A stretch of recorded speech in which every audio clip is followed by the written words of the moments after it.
Hello, beautiful world. Hello, beautiful ladies.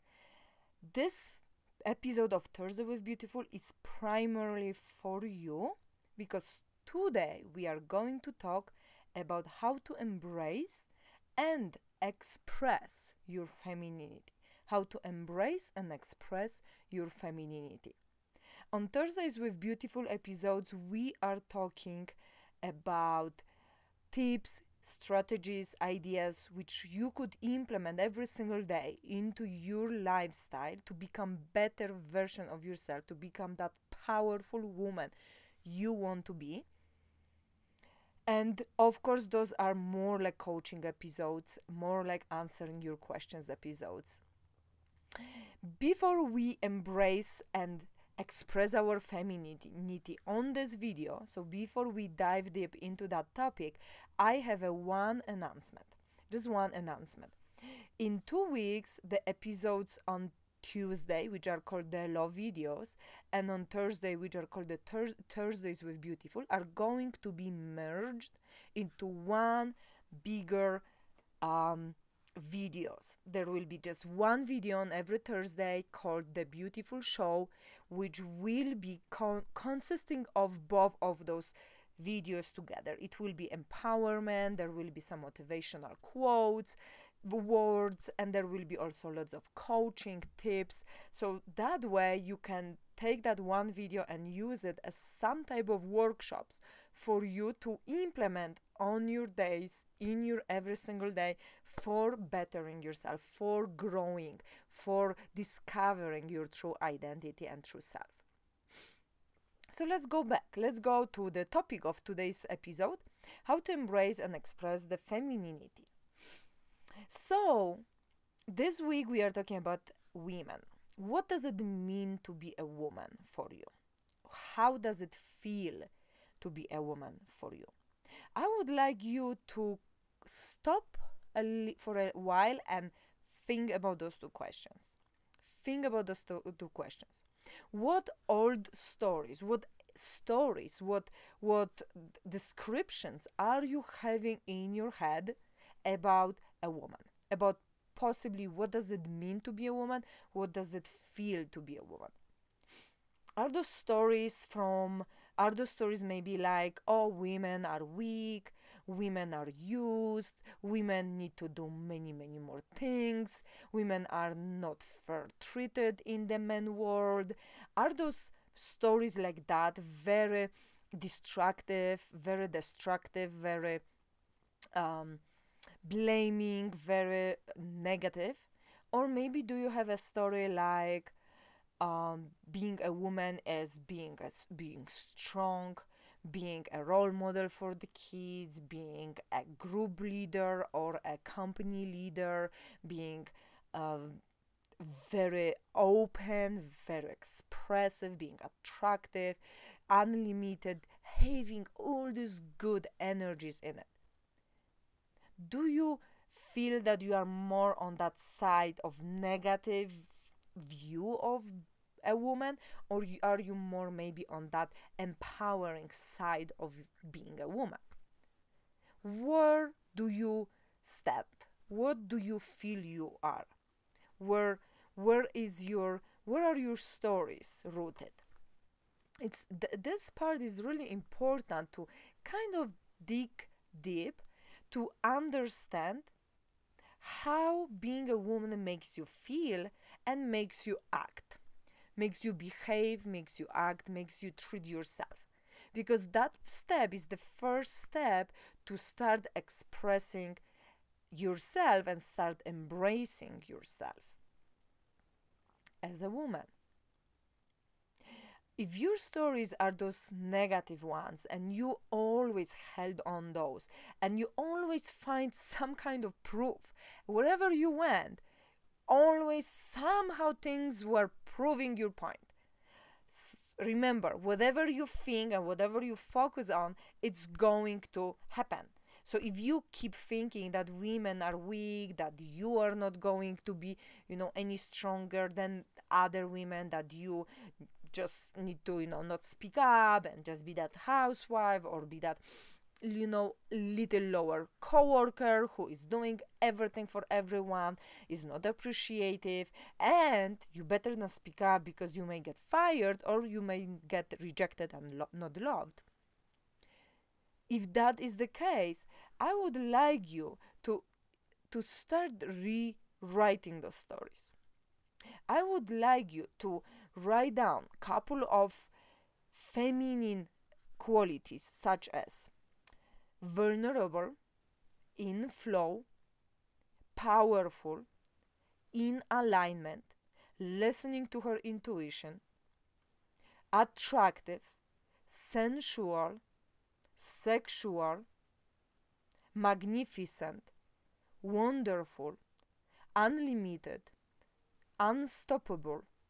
I would like you to write those qualities down and see which you could start associating yourself with, which are calling your name, which give you this sharp indicator that this who you actually want to be, this how you want to feel. I would like you to do that because it will give you a next hint to start rewriting those old stories. If you've been told that women are weak, guess what? Being vulnerable, being sensual, being emotional actually gives us more strength than anybody else could handle it. Because we know each other, we know our emotions, we know how to work with them, how to deal with them. And despite that, we still are able to nurture ourselves and nurture everyone around us. Being vulnerable and being being vulnerable and being like sensual, it's a really powerful strength, powerful quality for every single of you to embrace and to understand that is really, really strength you have in your hands, whereas other, especially men, don't have it. We know how to talk about emotions. We know how to listen to others talking about their emotions. We know how to empathize. We know how to help. We know how to listen. We know how to give solution. We know also how to feel somebody's hurting, feel somebody's pain, feel somebody's happiness. We are totally giving our hearts to so many people around us. That makes us a very beautiful creatures. That makes us a very beautiful human beings.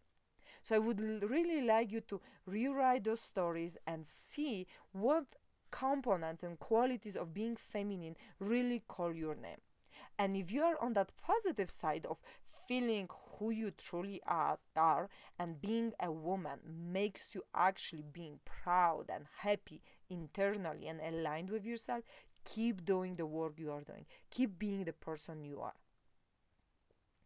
In order for you to embrace the femininity, it's really important to be aligned with yourself. The aspect which creeps right now into my head to give you another tool is stop blaming and comparing yourself to others and blaming others. Because we think, what I experienced with some of my clients with recent even posts on social media, was that women were saying, I am so proud of being curvy.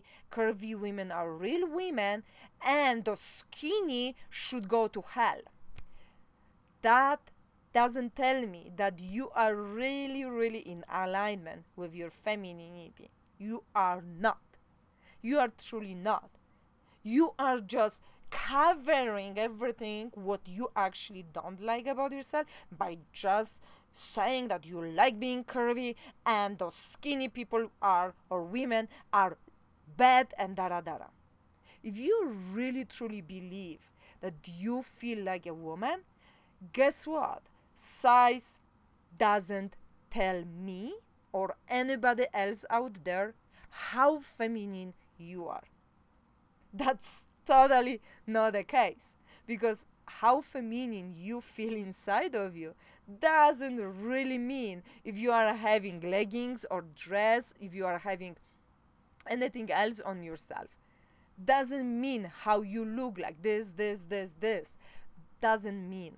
So before you start comparing yourself and and telling how loving you are about yourself, but then eventually blaming media, blaming others, or comparing yourself to others, and those others are blah and you are better, that is not telling me that you are fully confident with being a woman. So before stepping into that mode, again, dig deep and see what stories you are holding on. Why you are telling yourself that women are weak, that women shouldn't, that women this, women that. Was that a case maybe in your family? Was that something what your maybe mom or grandma was telling you? Maybe was that something what you were told by your partner somewhere in the past? Was that maybe someone telling you that in order for you to be loved, accepted, and so on, you need to shut up and you shouldn't speak up because women shouldn't speak up? Whatever was that, think about those stories. Why those people were telling those stories? Were they telling you those stories because they lived in that world and they wanted to protect you? That's why they rather give you all these stories. So you, from the beginning, instead of opening yourself to love, to reactions, relationships, to interactions, you close yourself and tell yourself that women are this and that's it. Because if that's the case, then you are holding yourself from expressing and embracing the true feminine power within you. So old stories are really, really powerful. They are really holding us from expressing ourselves. Fears are another very big things holding us from expressing ourselves, not only as women, but as human beings, as people we are meant to be. I would like to invite you to couple of practices. They are very intimate, they are very personal, they are very beautiful and magical in itself. In order for you to start tapping inside of you for listening to that woman, I would like you to start maybe with a simple self-massage where you are touching your body, massaging the lotion into your body, and kind of connecting with your body, connecting with every single inch of your body, connecting with your femininity through your skin. Another part could be meditation. Meditation, maybe naked meditation, maybe meditation in your underwear, so you can also touch yourself and feel that body of yours, which is so beautiful, which is holding a beautiful goddess, beautiful woman inside of you. Those are very private, intimate practices, which I practice, which many of my clients practice, and that is something what I would like you to do maybe a few times next week, maybe once or twice next week, and see how does that feel. It may feel totally uncomfortable for the first time. It will, if you've never done this, it will totally feel uncomfortable to get naked or half naked and then start touching yourself. It will be like, oh my gosh, whatever. No, I am not creepy, right? That's the story. That's the story. Touching yourself, it's not creepy. It's intimate and beautiful, nurturing and caring of yourself. So try with that. And that way, the stories which will start coming up during that practice, write it down, analyze them, think, where are they coming from? Is this story something you really truly embody and you truly want to live like? Because I think many of those stories, once you realize where are they coming from and that they are actually stories told and repeated over years to you, they don't really create actually the life you want to live, right? Who knows? So I really invite you to start that very intimate practice of self-massaging, self-massaging of your naked body, meditating naked or half naked, maybe doing some body movement, also half naked or naked, watching yourself, connecting to your body, connecting to yourself, connecting to your femininity. And when you do that, whatever stories are coming up, whatever compliments or negative words you are telling yourself, write them down, spit them out on that paper, and analyze afterwards. Why are you treating yourself like that? Where are those words and stories coming from? And do you believe in those? Thank you for listening this episode. It was really juicy. I really like this topic. I really like diving into that part of femininity. I hope you enjoy some of those practices. They are really intimate, they are really beautiful, and they are really magical in themselves. So I invite you to do that. And if you feel like stepping out of your comfort zone by sharing with me and another women on my beautiful group would be something you would love to do, I would greatly appreciate that. Why? Because that would open and make other women brave and encouraged enough to also share, and that way we could grow together as the beautiful women we are. Thank you one more time for your time. I hope you have a wonderful evening. I hope you have a wonderful day wherever you are watching from. Remember, you matter, you are loved, and you are loved. Thank you so much and have a great, great, great time. I love you.